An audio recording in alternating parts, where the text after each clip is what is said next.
mask, have the Reds tie on. Actually wearing the tie for my dad. This is my dad's birthday. It would have been his 98th birthday. And one of the things that he thought was really neat is that most years when he was growing up and even later, pitchers and catchers reported for spring training on his birthday on the 18th today. So this year it's one day early, but we think of my dad a lot, and I imagine him down in spring training in Sarasota, watching his Reds that he loves so much, drinking a beer and eating a hot dog. So good thought, at least good thought for our family on this cold and very wintry day. Speaking of winter, let's start by talking about the winter weather that has hit us this past week. Most of our counties spent time under a snow emergency over the last few days. Our southernmost tip, Lawrence County, was hit particularly hard, and they remain hit hard. We have some photos that came to us from Rome Township that show the situation that they faced. Two severe ice storms, one last Thursday, another overnight Sunday into Monday, brought down trees and caused widespread power outages throughout the county. In response to this yesterday, I declared a state of emergency in Lawrence County. This allows our state agencies to respond to assist local authorities in getting the power back on and the roads cleared. Our Ohio Emergency Management Agency is coordinating the effort, and the Ohio State Highway Patrol, their aviation division, has helped in doing flyovers to see exactly what the damage has been. What we know is that hundreds of trees are down across the county, maybe thousands, and they're getting in the way of utility crews that are trying to fix the power lines. The trees were also blocking many roadways, and so the Ohio Department of Transportation has been down there clearing these roads. When they finish the state roads, where we have primary responsibility, they will continue and work on county roads and other roads, anywhere where ODOT can be of help. We have with us Ohio Department of Transportation Director Jack Marshbanks. Director, tell us what's going on in Lawrence County. Oh. Hey, Director, I think you're muted. Director, I think you're muted.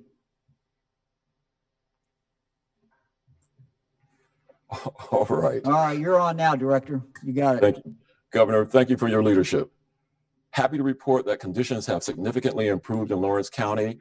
ODOT brought in crews from neighboring Gallia, Jackson, and Scioto County. And because of their work, U.S. highways and state routes are now open to traffic. We have also been working with the Ohio Department of Natural Resources and the Forestry Division. They have brought in 4 crews, and we're expecting more assistance. ODOT, along with ODNR, has removed hundreds of trees that allow the utilities to come in and restore power. We'll continue to work around the clock, removing snow and ice until we emerge from this winter storm this weekend, when things hopefully will warm up on Sunday. Great. Director, thank you very much. Thanks for that report. And we're really thinking about our friends in Lawrence County. The vaccinations, many of them have been postponed. We would just advise people to stay in touch with their pharmacy or wherever they were going to get that vaccine. The Lawrence County Health Department's clinics were canceled yesterday, today, and tomorrow, but we're told that everyone who had a scheduled appointment will receive a call to reschedule. The county tells us that pharmacies in the area that have vacancies, the pharmacies that have vaccines are moving forward with their appointments. If you have an appointment with a pharmacy, it's best to call ahead, though, ensure that they're running on schedule. Let me talk for a moment now about vaccine shipment delays across the state. Interestingly, despite all the delays, I noticed on our dashboard today that just came out, we had over 29,000 first doses were delivered yesterday and 28,000 second doses. So some of those may have been a little lag in reporting, but that's what we were showing. And so that's not bad considering the situation. Vaccine shipments in Ohio and across the country, unfortunately, continue to be delayed. Ohioans with vaccine appointments this week should not only check the road conditions, but they should also confirm if their appointment has, in fact, not been canceled. These providers that had to change or cancel appointments are contacting patients by however means they can, by phone or other ways. If you have not heard from your provider and are concerned about whether or not your appointment is still scheduled, please contact your provider. Because of the weather delays, our expectation is that providers will continue to get vaccinations. And so our goal always for providers is to get them out in people's arms just as quickly as possible. And so for the providers that have been delayed, we would ask you to reschedule those very quickly. We would hope that you would be able to accomplish this over the weekend, certainly or into Monday. So the faster you can get those in people's arms, obviously, the better. But we know that some of you have been delayed several days in getting the vaccine. So this is something we're just going to have to work through, like a great part of the country is in fact working through.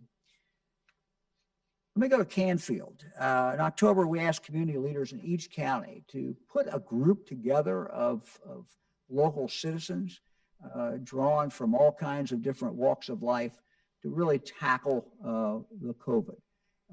They've moved from focusing on wearing masks and distancing, and they're still, of course, doing that. But now, of course, getting people the vaccine is something that they're certainly working on. These are our COVID defense teams, commissioners, mayors, local hospital leaders, for example. And we've just been very, very impressed, frankly, by the work that many of them have been doing. So joining us from Canfield is Mayor Richard Duffett, and also Canfield Local School District Superintendent Joe Knoll. Good afternoon to both of you. Tell us a little bit about this response team and how you've pulled people together and how it's working out. Well, thank you very much, Governor DeWine, for your strong leadership against this vexing virus. When you put out the request for mayors to get together, we called 25 of the top leaders in the city, which we called our state rep, which is Mr. Catrona, our health commissioner, 4 former mayors, 3 superintendents, 4 judges, our police chief, our fire chief, and we assembled them all within a week from your calling outside at our gazebo, spread out, and we decided to form 3 committees: an education committee, a communications committee, and a recognition of rewards to reinforce good mask behavior, social distancing. And we made videos, and so far so good. Our superintendent Knoll is the head of the education committee. He researches, provides the communication committee with the message, and then our recognition and rewards goes throughout the city, businesses and people that are doing well, and we reward them. He does, our chief of police. Oh, that's great. Sounds like you've really pulled a diverse group of people together, and that is great. Mr. Superintendent, hope you're doing well. Tell us a little bit from your angle how things are going. Well, thank you, Governor. Welcome to Canfield, first of all. It's a pleasure. Wish I was there today, but I can't be there in person. No, virtually is awesome as well. I just want to talk a little bit about how we're doing here at school. When I got here in August as a new superintendent of Canfield, the first thing we took a look at was your reset and restart materials, from your office, ODH and ODE. And we realized we had some work to do here in Canfield. So we spent some money. We bought some student dividers. We bought some temperature scanners, hand sanitizers. Our county commissioners in a township gave us some dollars for hand washing stations and a UV sanitation lights to put in the rooms, if we had a positive case. But really the big prevention piece for us here in Canfield was masking. And I applaud your effort to say, hey, we're going to wear masks in schools. We are going to do that in Canfield one way or the other anyway. But this mask that I'm wearing and the mayor has was kind of a way to kind of get that whole process going. We need additional staff. We hired people to help us on our buses, to clean at night and in between routes and to help us in the school day. The second big piece has been our stakeholders, Governor. I mean, as you know, this is all a team effort. Our parents are our first line of defense. We ask them to assess the kids before they leave home, temperatures. If kids weren't feeling good, keep them at home. Call us if there is a positive case or a close contact. our students have been great. They followed our protocols. They want to be here, and that's important. So they've done a great job. But as you have said before, as a superintendent, if you don't have staff, you can't run the schools. And our staff's been awesome, following all the protocols and doing above and beyond. And we took it to phase 2, Governor, here in Canfield. Things were getting a little dicey, so we went to phase 2, Operation Stay Open Canfield, and it was just for our staff. 6 feet's great, but 8 to 10 feet sometimes is better. We tried to spread out in the lunchrooms. And I told my administrative team, anything we could do with technology to replicate meetings, let's do that. Instead of face-to-face, let's do everything virtually. So, Governor, it's been hand-to-hand combat. It's been day-to-day, but every day that we're in person learning is a blessing. And it's been really good here in Canfield. Well, Mr. Superintendent, I want to congratulate you and the other superintendents across this state, but not just you, your teams. Mm-hmm. This has really been a team effort, and I think you all have done a great job. I think your students have done a great job, parents. This has been, a really great effort, and so thank you for your hard work. Mr. Mayor, thank you for working so hard on this, and both of you trying to, pull the community together. This is there's no substitute for pulling together, locally. That's, so much more effective than anything else the state can do, the federal government can do. We're a local state, and we like it that way. And thank you for pulling together. So, Mayor and Mr. Superintendent, again, congratulations to both of you, and thanks for joining us. And maybe I'll see you at the Canfield Fair next year. So, or this year, we hope. Not next year. This year, we hope. So, Thank you very much, Governor. Thank you. We appreciate it. This morning, we launched the COVID-19 vaccine maintenance program for nursing homes and assisted living facilities. And one of the things we've been proud of is that initially we went right into nursing homes, first shot and second shot, same thing with our assisted living. But now we're approaching the time when we know that we have to continue to get vaccine into these nursing homes because there may be new hires, new employees are coming in. There's certainly new residents who are coming in. And so that is something that our Director of Aging, Director McElroy, has been working on. And I know, Director, you're working on that today. And you want to just give us a kind of a little report about how that's working and that working with the nursing homes and assisted living and where we're going from here. Absolutely. Thank you, sir. And if you recall, on the morning of December 18th, we were together when Ohio administered the very first shot as part of the National Pharmacy Partnership for Long-Term Care Program. And now that we're getting close to rounding up all 3 rounds of those clinics, we certainly didn't want to lose the momentum of vaccinating our long-term care residents and staff. And so we've created Ohio's vaccine maintenance program. On a regular basis, facilities will be able to enroll in the program and let us know what their needs are. Do they need to host a vaccine clinic for their residents and staff? This could be for new hires, new residents, or maybe just those who have recently decided that the vaccine is the right choice for them. We hosted a webinar this morning with the Ohio Department of Aging, Department of Health, the State of Ohio Board of Pharmacy, and one of the larger pharmacy networks representing many pharmacies across the country. And together we laid out the program for Ohio's nursing homes and assisted living facilities. There were more than 1,000 facility leaders in attendance. In fact, we had to move some over to the virtual overflow. And we have received a lot of positive feedback and some great questions, especially some around the facility and pharmacy partnerships. And to that point, we are trying to match facilities with the pharmacy of their choice, if the logistics work, meaning they can store vaccines safely. It's important to note that we anticipate there will be a federal program in the upcoming weeks, but we wanted to ensure continuity of care between the first federal program and the availability of vaccines to all residents and staff. And because the state had already coordinated the COVID testing program in facilities, us moving to the vaccine program was a pretty natural progression and one that we felt was important to support. It will mean less waste, more coordination, more access, and more strategic distribution. So we look forward to updating you and the citizens of Ohio after the first month of clinics take place.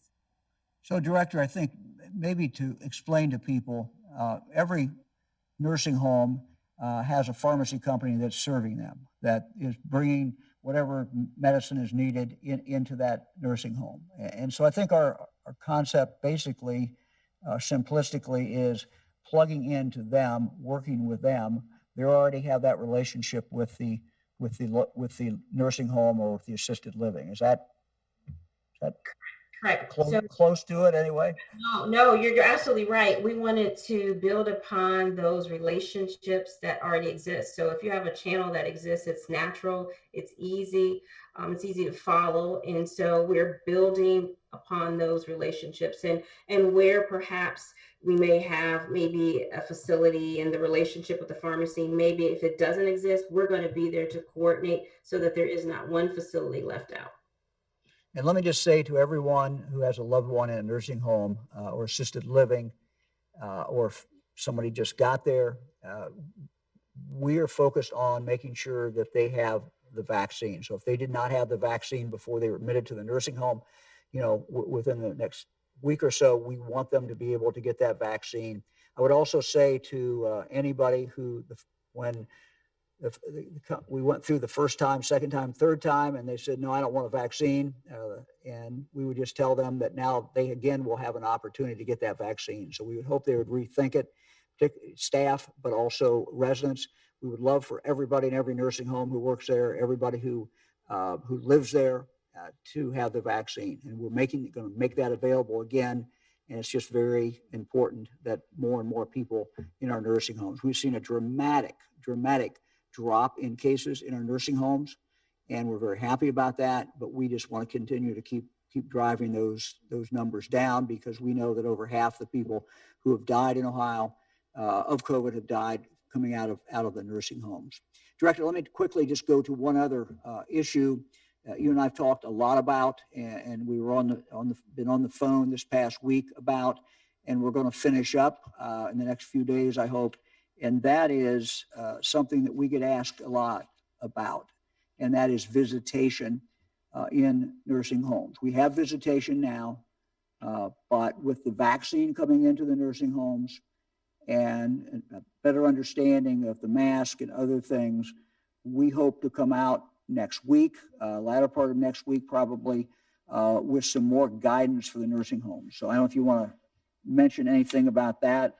We're going to save that till next week until we get everything completely ready to go. But any comments you want to make on that? Yeah, I just want to assure people that we are constantly evaluating this, having the right conversations, looking at the right things, not only with our colleagues or our peers in the medical community, the social services community, but also with the federal government. So there are a lot of layers to this, but when you get down to it, we want to connect people as quickly as possible and as safely as possible. And so I look forward to having this conversation next week so that people understand what their options are and the progress that we're making.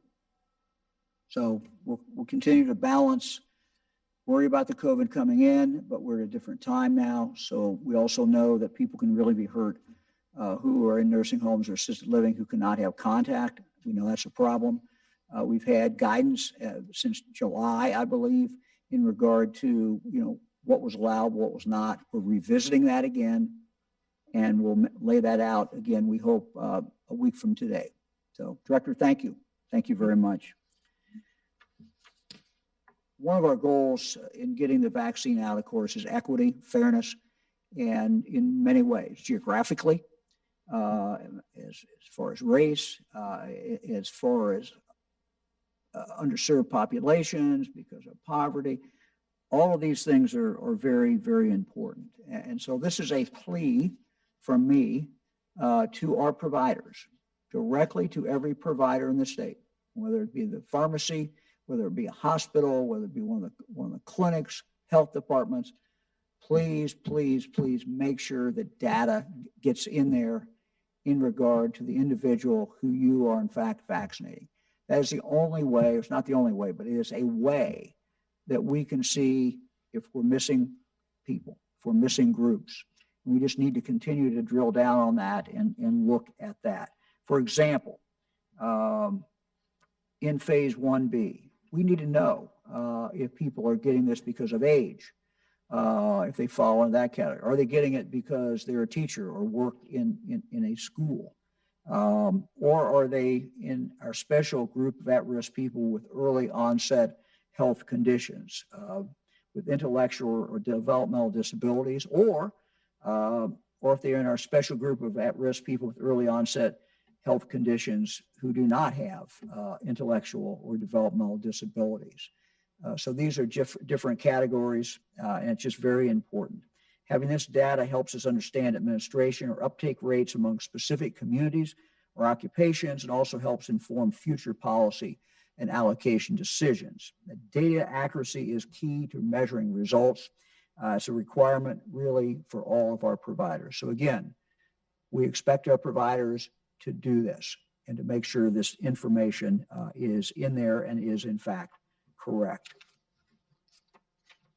This week, vaccine eligibility opened up to Ohioans born with or who have early childhood conditions that are carried into adulthood, which put them at a higher risk for adverse outcomes due to COVID-19.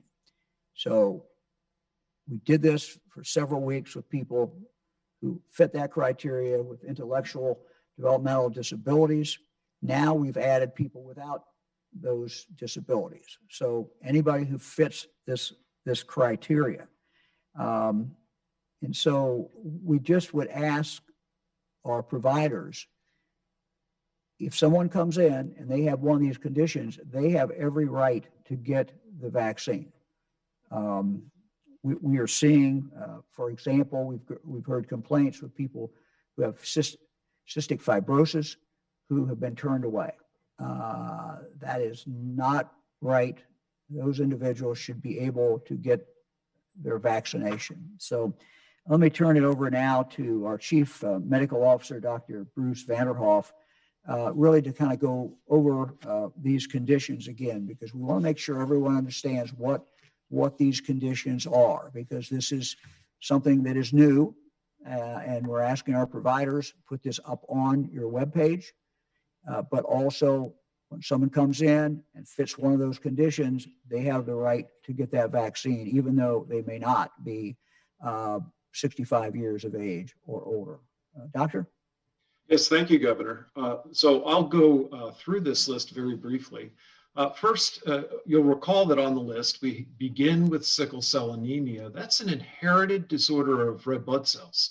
These patients face many challenges, including severe pain episodes, stroke, and organ damage. We have Down syndrome on the list, which I think is fairly well understood and recognized by the public. Cystic fibrosis, which the governor mentioned, that's a hereditary disease that affects the lungs and digestive system. And these patients tend to have a shorter lifespan. Muscular dystrophy, these are inherited conditions that damage or weaken muscles over time.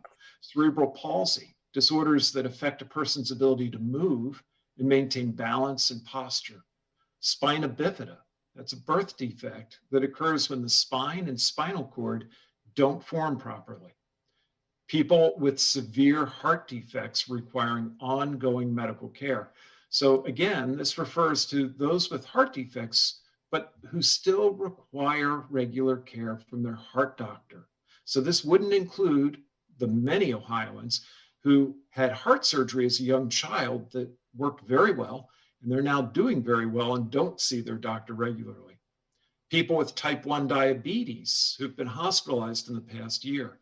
This category refers to those individuals who have a kind of diabetes that generally begins early in life and requires insulin, not the kind of diabetes that so many people develop later in life and for which they often begin their treatment with pills. And even within this category, we're asking that vaccination at this time be reserved for those who may not have been able to achieve good control of their blood sugars and therefore needed to go to the hospital for things like DKA. We have PKU, Tay-Sachs, and other rare inherited metabolic disorders. And if you have a question about this category, please talk to your doctor. epilepsy with continuing seizures, hydrocephaly, microcephaly, and other neurologic disorders. And again, this would expressly not apply to people who've had febrile seizures early in childhood, a fairly common illness, but now are doing just fine. Turner syndrome, Fragile X, Prader-Willi, and other severe genetic disorders, and these are often called chromosomal disorders. People with severe asthma, again, not the majority of us who have asthma but are doing very well with our inhalers and other medications, but those whose asthma is more serious and has required them to go to the hospital in the past year. Alpha and beta thalassemia, these are blood problems, and most of these patients have a specialist, and if you have a question, ask your specialist. And then finally, the solid organ transplant candidates and recipients. Doctor, thank you very much. We'll remind everybody that this can be found on our website, coronavirus.ohio.gov/vaccine. Also, as a reminder, we're at 65 years of age and older. We're going to stay there for the next few weeks. So if you've not been able to get your vaccine yet, and you're 65 years of age and older, you're going to be able to get it. And I know it's been frustrating for you, but we're going to continue to hold right there at 65 because 65 and older constitutes 87% of our deaths in the state. We know this is the most vulnerable population. So we're going to get to you, and we're going to keep trying to get that more supply into the state of Ohio. Eric, let's go to our data slides real quickly.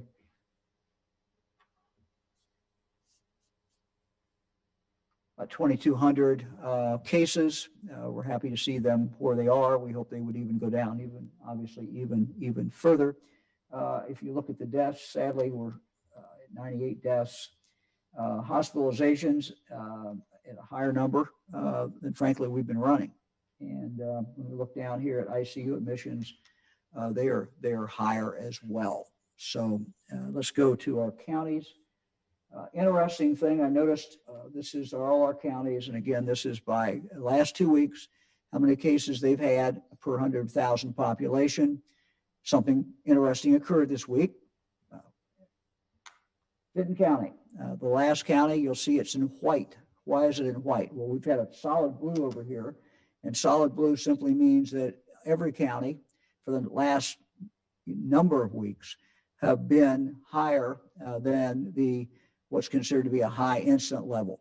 Benton County, first county in a long time, dropped below that. They're not below it by very much, but they did drop below it a little bit. So that's a good piece of news.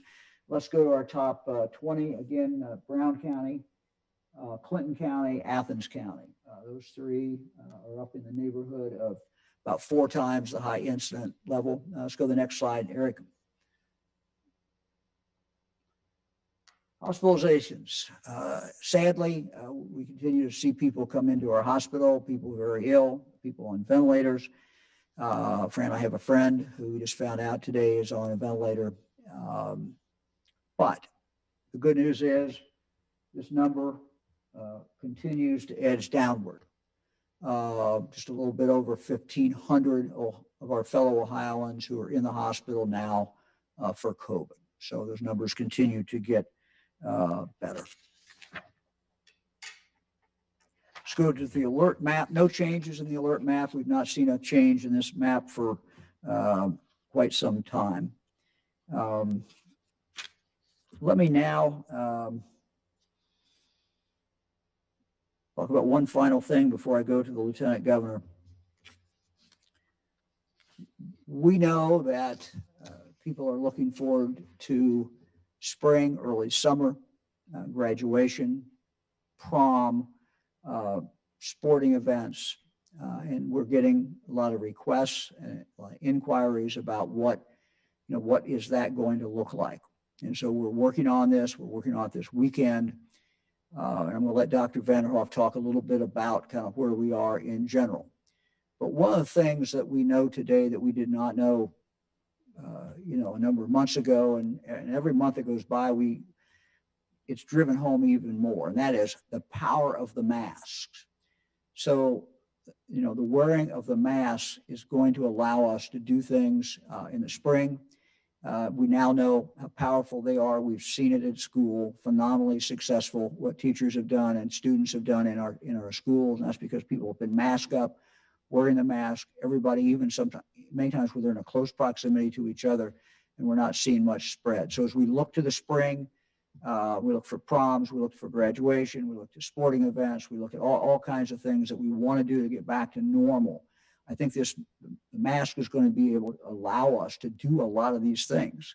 And I'm optimistic, frankly, about that. So, Dr. Vanderhoff, I wonder if you can talk a little bit more about this. You and I and the Lieutenant Governor and our team were talking about this early this morning, and maybe just share some of your thoughts.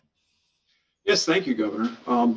Well, as we look ahead to the spring months, I think we need to be cognizant of the fact that more contagious strains of the virus, especially B117, the so-called UK variant, are in fact appearing in Ohio. What we're seeing is that the virus that causes COVID-19 is changing, as nearly all viruses do, to become more contagious, and it's happening here in Ohio just as it has in other parts of the world. In fact, the B117 variant is now in at least 40 states, and other variants, including B1351, which is originally from South Africa, and P1, which is originally from Brazil, have also arrived in some other states. These new strains, these new variants, are an important signal about what's happening to the virus and where it's headed. They tell us the virus is becoming more contagious and having more opportunity to change as it gets into more people. It's becoming more efficient, and it will go on doing so until we as a group are largely immune to it, until it no longer finds enough of us in which to duplicate and evolve. And that's what many mean when they talk about herd immunity. Vaccines, of course, are the way to achieve herd immunity quickly and without unnecessary suffering or death. But it's going to take more time to get enough of us vaccinated that this virus is no longer a threat. Meanwhile, the B117 variant and others are among us. So we still have to protect the many of us who haven't yet been vaccinated and are both vulnerable to illness and able to spread the virus. And those of us who aren't yet vaccinated also don't want to be the petri dish for some new variant. That's why it's very important that we don't declare victory too quickly. Make no mistake, vaccines are working very, very well, but our national vaccination effort needs more time. That's why we need to keep up our good work of preventing spread of this virus with masking and distancing, which we know are working. I mean, just look at our flu numbers. Last year at this point, we were approaching 5,500 flu hospitalizations in Ohio. This year, we haven't even hit 100. So as we go forward, we'll continue to watch these variants very closely with particular attention on the indicators of COVID disease activity from our dashboards that the governor just reviewed.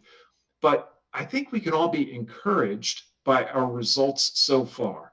They reflect our good adherence to masking and distancing, along with steady increases in vaccination. So even in the face of these new, more infectious variants, we have the weapons we need to improve our lives as we head into the spring. Masking and distancing work, and they're going to be key to living our lives more normally as we go into the spring. So we have the tools that either we didn't fully understand or that we didn't have. We didn't have the vaccine before. We also have a full understanding of the power of the mask. So those are things that, Doctor, we need to keep in mind as we move forward, and we hope will allow us to do more things. Our intention is to have more things that we like to do and that we want to do this summer as we go forward. The data you gave in regard to flu, Dr. Vanderhoff, was absolutely phenomenal. If I wrote it down correctly, last flu season, 5,500 hospitalizations in Ohio. This year, under 100. So yes, yeah, no, it's really remarkable and a real testament to masking. yeah, I mean, it really shows the power of the masking and what results that can be. That's just an absolutely phenomenal figure. Doctor, thank you very much. We're going to go to Lieutenant Governor. Lieutenant Governor, you're in Richland County in Mansfield, I believe, or Health Department, and tell us what's going on. Well, we are, Governor. It's people are excited to be here today as part of Richland Public Health's vaccination effort. They've been doing on average about 100 vaccines a day. We're doing 100 vaccinations today with Moderna. And so things are moving along well in Richland County and at Richland Public Health. They have, by the end of the day, we'll have vaccinated 2,705 people at this facility. Now today we have Doris Reinbold. Doris is going to get her second dose of the vaccine today, and her nurse, Laura Corbett. Now, believe it or not, Governor, Doris wants Laura to give her the vaccine and not me. So I'm going to step aside and let that happen. Are you all set? Okay. Well, good afternoon to both of you. Thank you. Thanks for being on our show here. Not sure.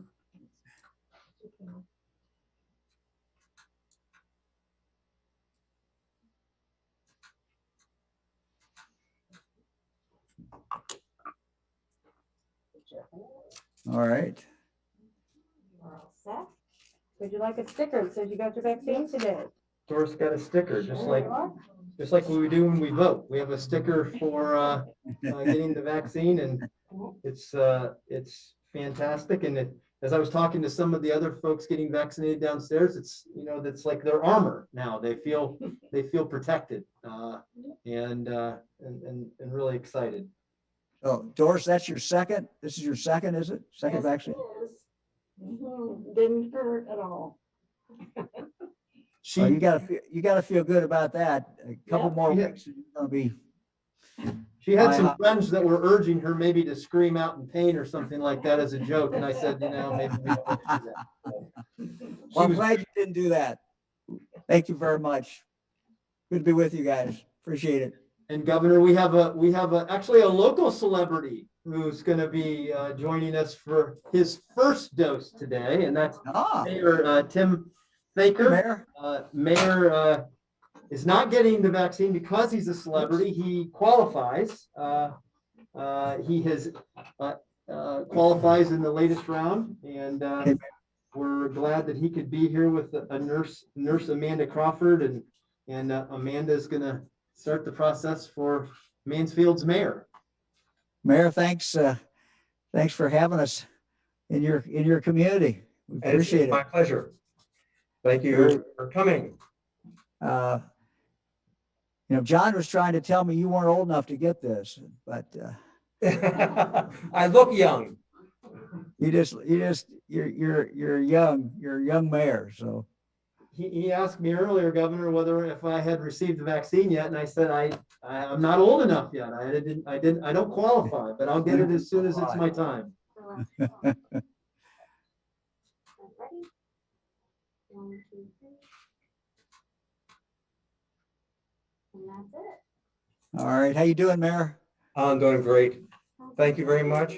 You're doing an excellent job. This is great that we're here and you guys are here, and the Lieutenant Governor is doing a great job, and both of you are. Thank you. Well, good to be with you both. Thank you both for what you're doing, and thanks for vaccinating so many people. That's great. You guys are doing a great job at the health department, and it's wonderful. So, thank you all very much. Appreciate Thank it. you. Thanks, Governor. I think we're ready for questions. Governor, first question today is from Scott Hallis at the Xenia Daily Gazette. Hey, Scott. Hey, Governor, how are you? I'm good. Scott. Good. Apologize for the length of this question. I received an email from someone at a Trinity community in Montgomery County, in the Dayton area, which is a independent living community, not an assisted living or nursing home or affordable housing. And they seem to be kind of lost in the vaccine clinic process because they're not able to get a clinic scheduled, because they're not an assisted living or nursing home, yet they have third-party providers coming in and out, and their average age is 86. And they've been having a hard time getting the vaccines. And they seem to be going through this endless loop. They contacted Montgomery County Health. We told them to contact the Ohio Department of Health. We told them to contact Montgomery County Public Health. What can be done for types of places like this? Well, Scott, thank you. I've visited Trinity a number of times over the years. Very nice place, and we will check on that and get back to you. I don't know whether the director is on. Director, are you on? I am. Well, we got several directors here. Director McElroy, you want to check that out for us and for the folks at Trinity, and we'll see what we can do to help them. Yeah, and what we'll do, if we can before the end of the show, we do have what's known as a regional rapid response assistance program, where we call it RAP. And one of the roles of that team is to go out and assist places such as what you've described. So where there are those clusters of older adults, and if it's easier to come to them, similar to what we're doing for our affordable housing communities, we're also open to doing it in other spaces. So before maybe the end of the show, we can make sure that you have the phone number so that people will know how to reach us. Okay, that's great. If you can get back to me, Director, on that. And I would just say that we are certainly looking for places that have a significant number. It doesn't have to be a huge number of people 65 years of age and older, and where we can go in there with the team, maybe sometimes go in there with the National Guard and actually, vaccinate everyone who's eligible and everyone who wants the vaccine. We've done that in some high-rise areas, apartment buildings. So anytime we can have the opportunity to do that and, cover a lot of people, we're certainly willing to do that, and we would love to do that. So let us know. Thank you very much. Next question is from Lindsay Mills at WBNS in Columbus. Hi, good afternoon. Thanks for taking my question. I have two, if you don't mind. The first one, Governor, you mentioned the frustration with people 65 and older. We saw just this week in Franklin County, when a new clinic opens, the website crashes. So my question there is, how is the state helping? And then my second question, and if I could get this in, is about SB 22, giving lawmakers veto power over your health mandates, your own party supporting that. So what should the public believe here? Well, let's start with your question about people, the frustration if you're 65 and older, you're eligible, but yet you can't get the vaccine. We're coming in every week. What we're getting now is roughly 200,000 first doses every week. For the next week and a half, about 55,000 of those per week is going to go to our educators, but that means that roughly, these are rough figures, around 140,000 are going to go to people 65 and older. Once we hit March 1st, those numbers will go up, and because we'll be done with the educators. So 3/4 of it is now going to those 65 and older. Much higher percentage will go to those 65 and older when we get into March. So we're not going to move off 65 until we have some satisfaction that everyone 65 and older who wants this vaccine has been able to get it. So it's a supply and demand. We have a big demand, which is great. We don't have enough supply, but that supply should, we're told, continue to arch up as we move forward. So as we look to the future, we don't know what date that will occur, but we hope sometime around March 1st, we're going to see the third vaccine come in. We don't know exactly. Johnson & Johnson, I was talking to executives from Johnson & Johnson yesterday. They really couldn't tell us exactly what that first few weeks is going to be, but there will be some J&J coming into Ohio, and so that will help us as well. As far as Senate Bill 22, look, this bill was improved, and I'm grateful that it was, in fact, improved by the General Assembly, Matt Dolan's amendment, but we think it has a ways to go. And really, it's not so much about me. In fact, it's not about me. It would take, even if this were passed, this would take some time before it went into effect. But what we have to make sure we get right is how a future governor, not like DeWine, future governor, can react to an emergency of any type that may hit the state of Ohio.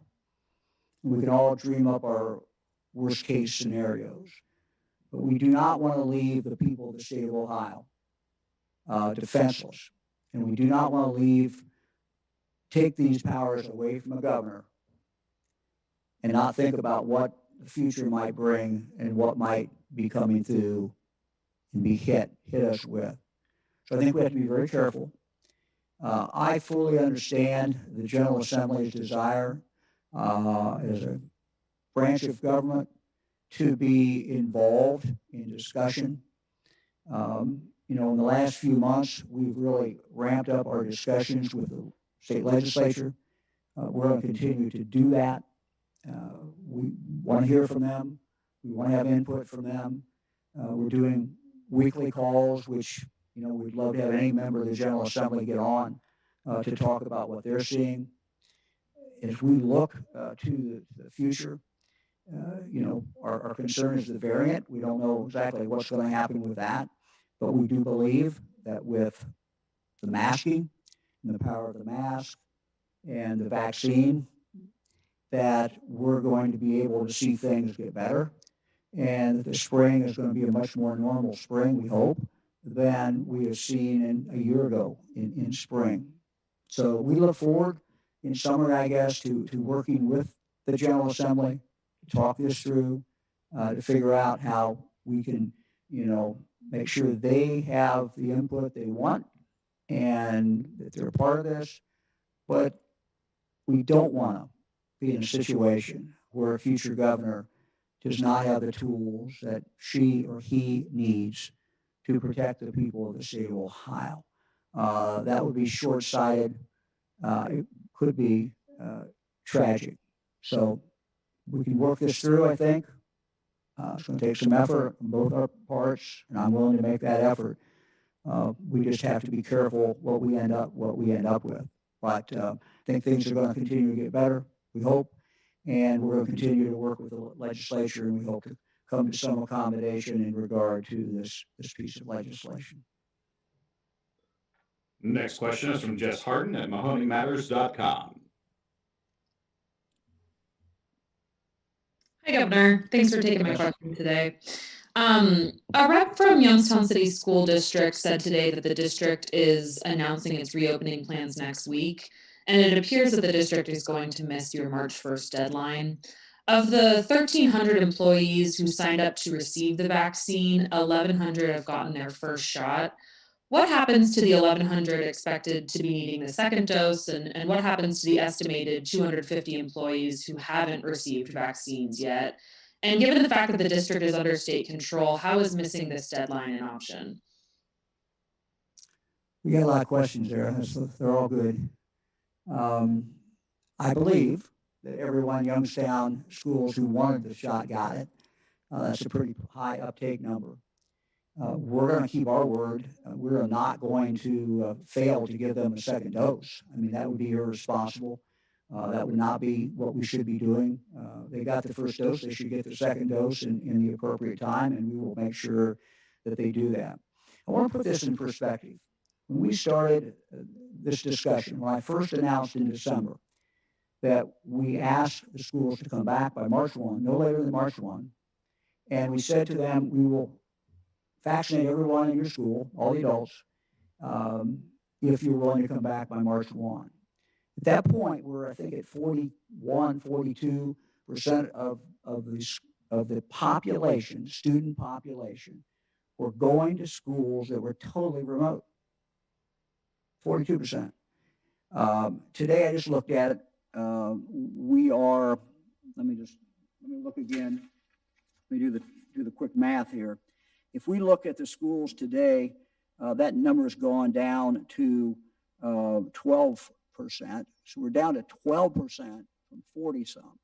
So we've already achieved a great deal. I think this program has been immensely successful. we've been able to get shots into people's arms very effectively. We're in the third week. That slowed down a little bit this week because of the weather. We'll pick that back up and should be done by March 1st. Everybody first shot, some people a second shot.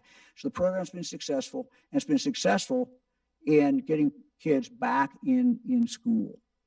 And remember, what we said is either back in school full-time or back in school hybrid. So the fact that some schools may miss this by a few days is not good, but I think we need to keep our eye on the ball that the glass is about 95% full. And we should not fixate on the 5% or so that is not full. We have some schools. If I look at my chart here, or look at what my team gave me today, if you look at, we do have some. Traditionally we've had full in person, and then we've had hybrid. Now we're getting something that's kind of else. That's really doesn't qualify for the hybrid, but where schools, some of the kids are coming back part of the time. And that's really not where we want to be, but it's certainly better than what was going on. Lieutenant Governor, you want to add anything? Yeah, Governor, I just want to say that there are so many schools, though, that are just excited about the fact that they're coming back. The teachers, the administrators, the kids, many of them are really doing a great job. They're coming back. They've proven that you can do it safely and successfully.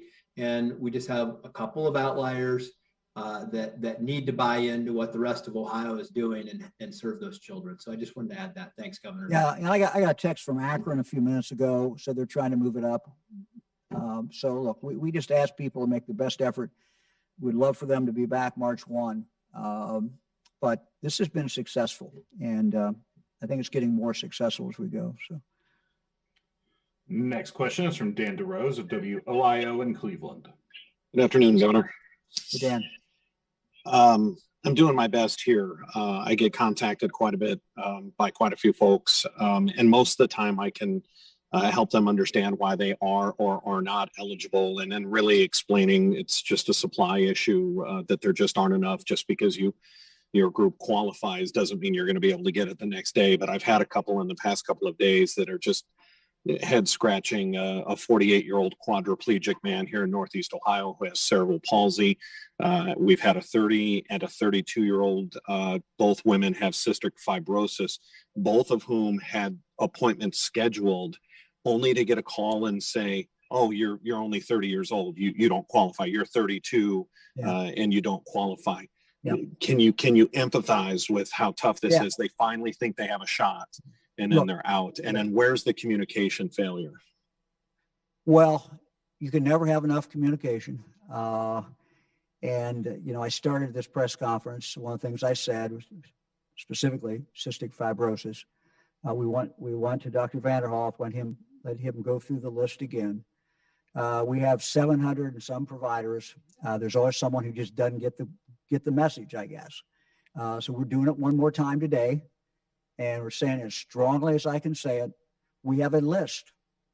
You should be looking at the list. The list, if you're a provider, you should have that list in front of you. You should have that list on your webpage. And when someone fits that criteria, they have every right to be there. And it doesn't matter what their age is.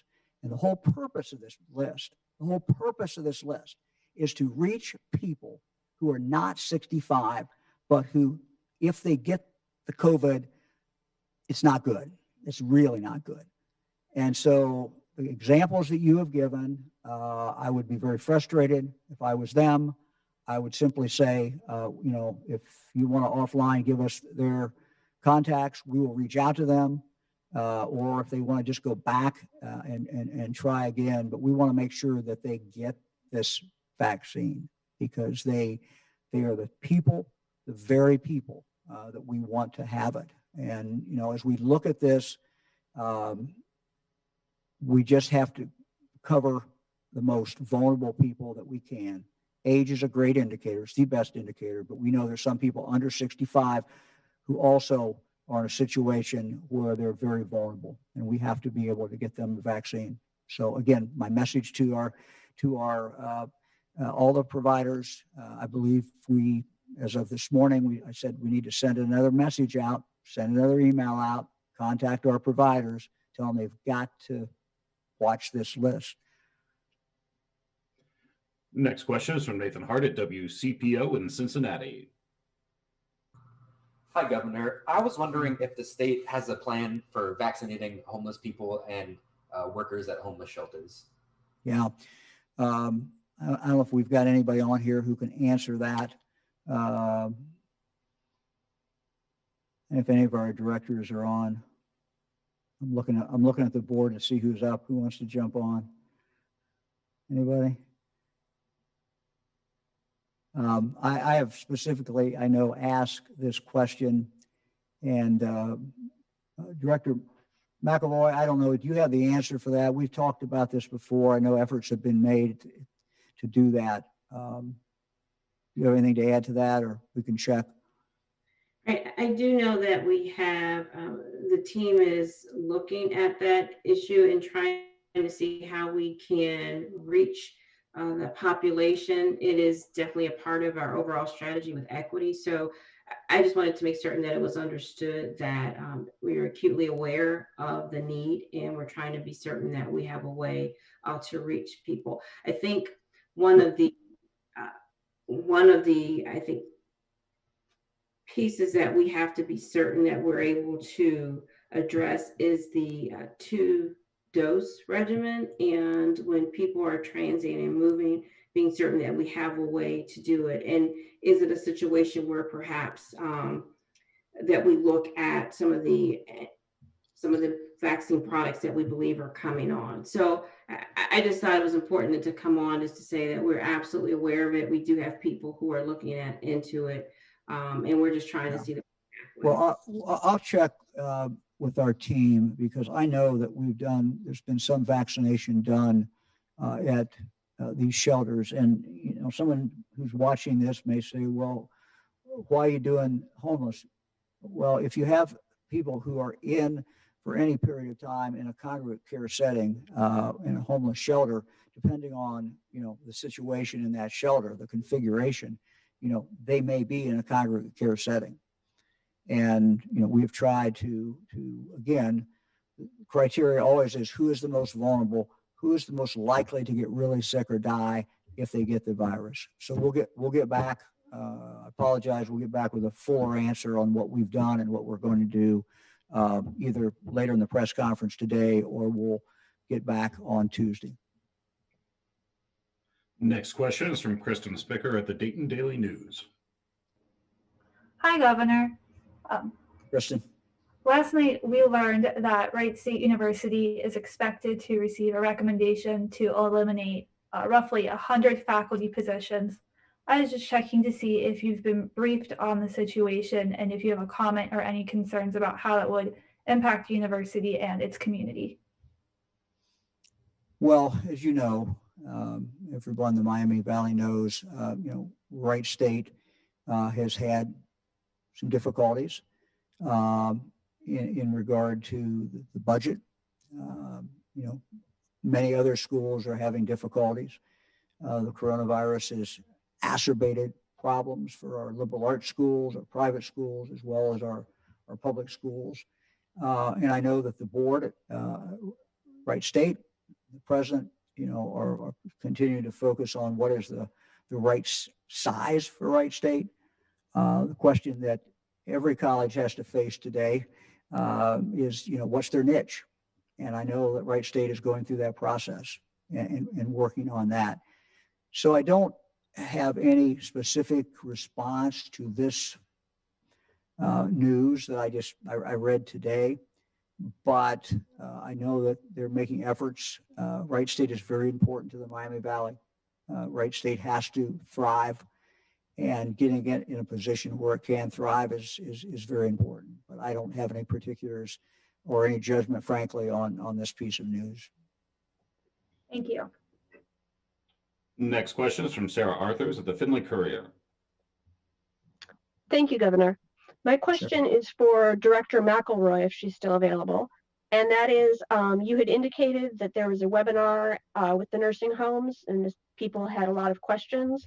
I'm curious what some of the more common questions were or what some of the obstacles are to getting more vaccines into nursing homes for the people that are not yet vaccinated and how the state's addressing those obstacles. Thanks. Sure, Sarah, thank you. Director?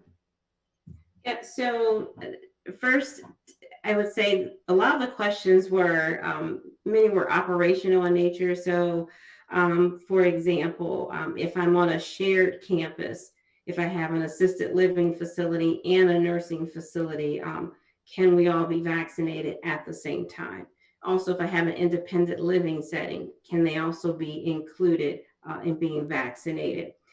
What we know with the clinics that took place is that there were situations where some people were hesitant and they didn't necessarily want to do it during the first rounds that we were able to go out.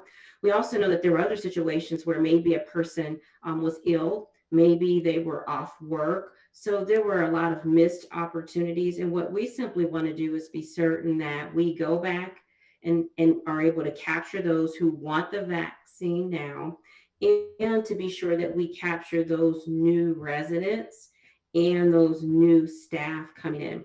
I think right now we have this really interesting time of, we were waiting to see if perhaps there would be a federal program that would be activated. I do believe that perhaps that will happen, but we did not want to be in a situation where we lost the continuity that we already had in place. I am told that it's my understanding that we are the first state to look to move forward in a program such as this. So I think there's excitement. There's a lot of energy around it, and we're trying to be as flexible as possible just to make sure that we can do it in a way that is conducive to the business that the facilities have right now. You know, we haven't talked on this press conference about Swiss cheese for a long time, but I'm just thinking that, you know, there are holes there, and we got to fill the holes. And the holes come from people who had the opportunity to get the vaccine and said, no, I won't wait. Okay, now they've waited. Now they've seen millions of people vaccinated. Maybe they want it. You got a new resident that's coming in. Maybe they have not had the opportunity to get vaccinated, but we need to make sure they're vaccinated. It could be a new employee who's come in, or as the director said, an employee who was on vacation or just simply not there when it came through the first couple of times. So we got to continue to keep hammering away at this, because this is where a huge number of our deaths are, and we've, you know, made great progress. We don't want to lose that progress, and frankly, we want to continue to fill the holes that are there for anyone who actually wants the vaccine. We're not going to force anybody to take it, but we sure want to make it available to anyone in those situations. Next question is from Chelsea Sick at WKEF in Dayton. Hi there, Governor DeWine. Chelsea. We were told by the Ohio Department of Job and Family Services director that it's possible another federal stimulus package could mean more needed system upgrades to the state's unemployment system. The department told us those upgrades were to blame for the backlog of pandemic-related unemployment payments last month. Are you working with federal leaders on accommodating another stimulus package when it comes to unemployment? What's your message to Ohioans worried that a federal relief package could mean less money for a period of time? Yeah, the director's on, I believe. Eric, if you can pull the director up. Yes, I'm here. Good afternoon. Hey, Director. Afternoon. Thank you, Chelsea. We are keeping a very close eye on the activity in Congress. So far, we don't have an indication that there will be major tweaks to essentially the four programs that are running right now, but we are in a wait and see mode. Our goal certainly will be to respond as quickly as we can to whatever those additional requirements might be, and work as hard as we can to get benefits out the door to those who are eligible. Thank you. Next question is from Andy Chow at Ohio Public Radio and Television. Hi, Governor. I'm wondering if you and Dr. Vanderhoff could address a claim that was brought up a lot yesterday by supporters of SB 22. To kind of break it down, many people said a similar thing, that if you look at a map of the U.S., they say that several states that have very little restrictions have a similar death toll to states that have a lot of restrictions. So of course it's more complicated than that, but can you explain why it's more complicated than that? What are the other factors that people should be looking at to determine if restrictions are working? Well, I'll start off, and Bruce, you can jump in. Look, we have seen when we put, I'll just take one example, and that is the mask order. In the summer, we saw some of our cities start in the city. We followed fairly closely that with the rest of the county and basically go to the counties that were red and put out a mask order. When we put that mask order, two things happened. People started wearing masks at a much higher rate. And two, we started seeing a slowing down of the increase, or in some cases, we started seeing it going down. We put the mask order at some point on statewide. When we started enforcing that mask order by sending people out, we saw the mask compliance jump. Same time we did the curfew, two things that some of our critics didn't like. And we saw some real results. We started seeing a slowdown of the increase. And today we're still at statewide at 93% of the state of Ohio in retail establishments, people were wearing masks. So on those two different occasions, very, very significant changes, that we saw. I'll give you a third example. Some of the same critics, some of my friends, didn't want us to require masks in school. They said kids won't wear masks, parents will rebel, it's not necessary. And we said K through 12, and then people really went crazy. What we've learned is that has worked exceedingly well. And it's enabled many, many of our kids to be in school virtually the entire year with very, very little spread in the classroom. So those are all health orders, all things that we put on based on medical science with the best medical advice that we could get, that have saved lives, that have turned things around, that have changed things. Dr. Vanderhoff? Yes, Governor, I think that was very well said. And I'll add two pieces of important information, Andy, that I think are worthy of consideration. The first was the February 5th Mortality and Morbidity Weekly Report from the CDC, which showed that states that had very strong mask mandates, and they specifically reference Ohio as being among those states, were able to significantly impact, in fact, it was up to 5.5 percentage points, the rate of decline in new COVID positive cases during the period of the peak across the country. So that's one study that I think would point in a different direction and is pretty credible. The other would also come from the CDC and the Mortality and Morbidity Weekly Reports, this one from January 15th, which showed that in countries where they were able to evaluate the impact of mitigation strategies like those that we had undertaken here in Ohio, those jurisdictions were clearly able to save thousands of lives, in contrast to those places that were slow on the uptake in applying those kinds of measures. So our curfew would be a great example of that kind of mitigation strategy. So two very important, incredible, and recent studies coming out of the CDC and both national and international literature. Next question is from Jeff Reddick at WSYX in Columbus. Good afternoon, Gov. Hi, on SB 22 again, you mentioned earlier it's an improved bill. What is improved about it? Your opposition last time was that the bill gave the General Assembly power to override your administration's health orders, and this grants seemingly the same power. So why would you consider signing it? What would a compromise be? Well, I didn't say I'd consider signing this bill. I said it was improved over what it was, which it did. But look, I'm a person throughout my career who's tried to advance the ball, make things better, get things done. And many times that does involve compromise. And many times that involves trying to understand what the other person wants and what they need. And I've been pretty good at it. I've never given up my principles. I don't intend to give up my principles, but I've been able to get things done, whether that was in the United States Senate or in other jobs I've held. So I'm not a different person today than I was then. And I'm interested in the end result.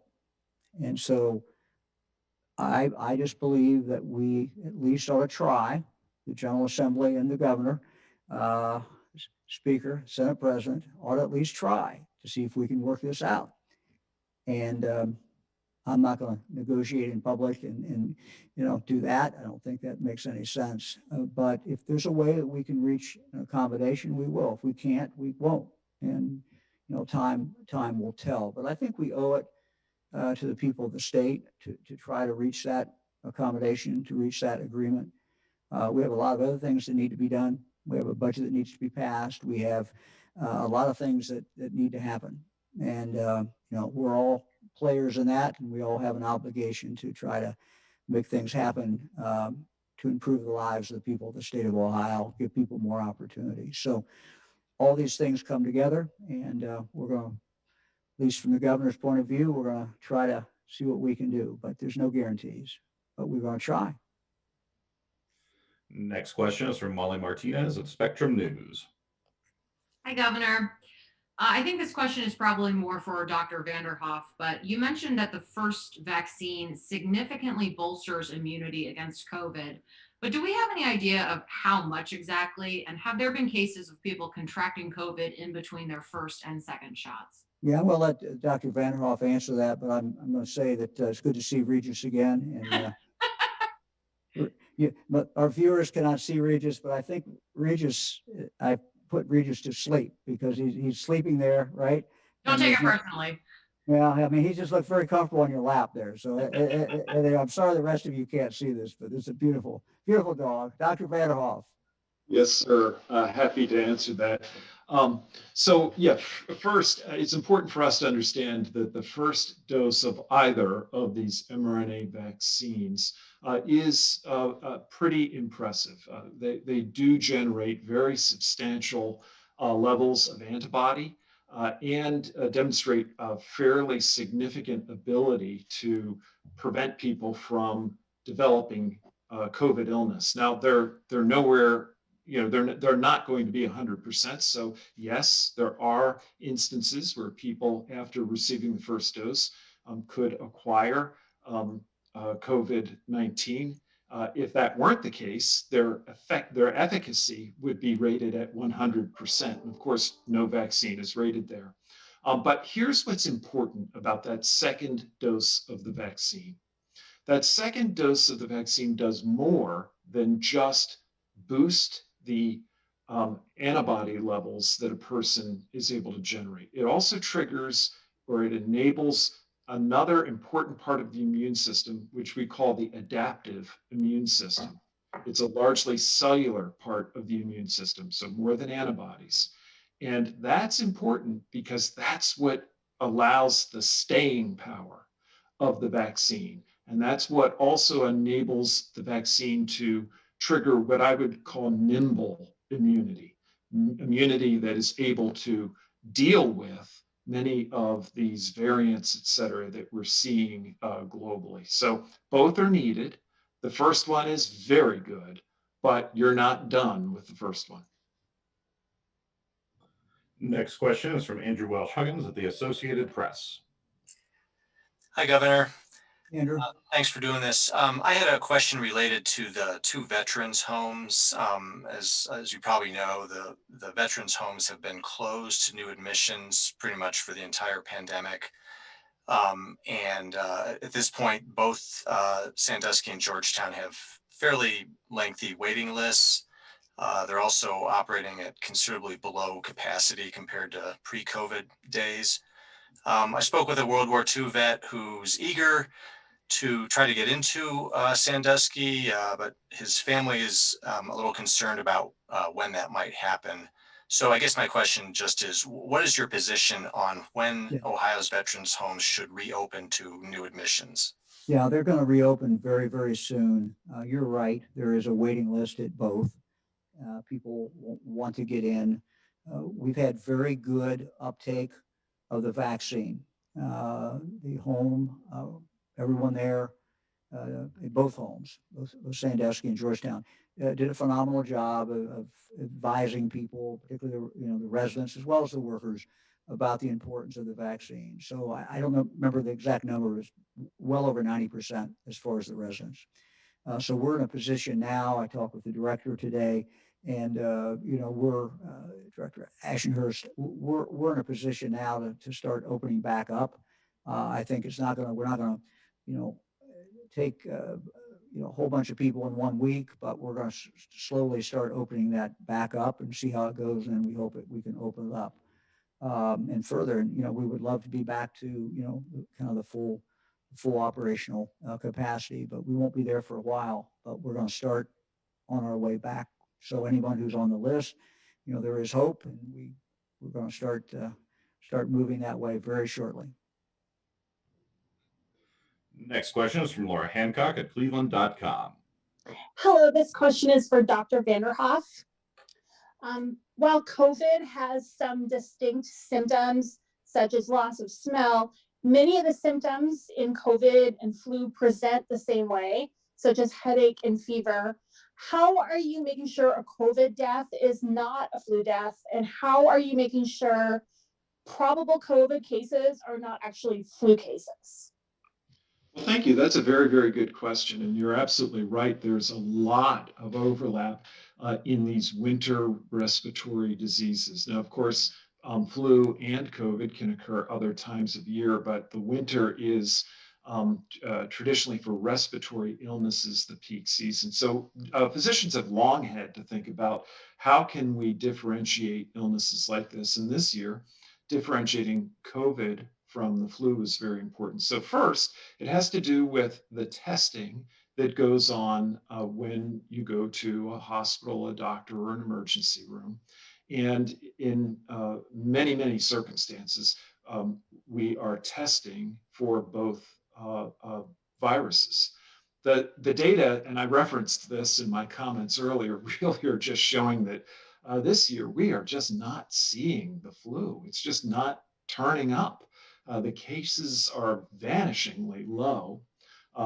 And so what we're seeing is the vast majority is being driven by COVID.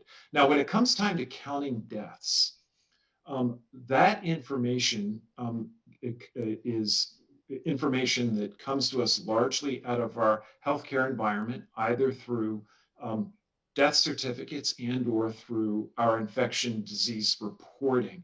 And what we do in Ohio is a process, and we've referred to this in previous settings, a process of reconciliation where people go through to make sure all the data that's available is accounted for, and that if a death is attributed to COVID, it's attributed because it appears to be causal.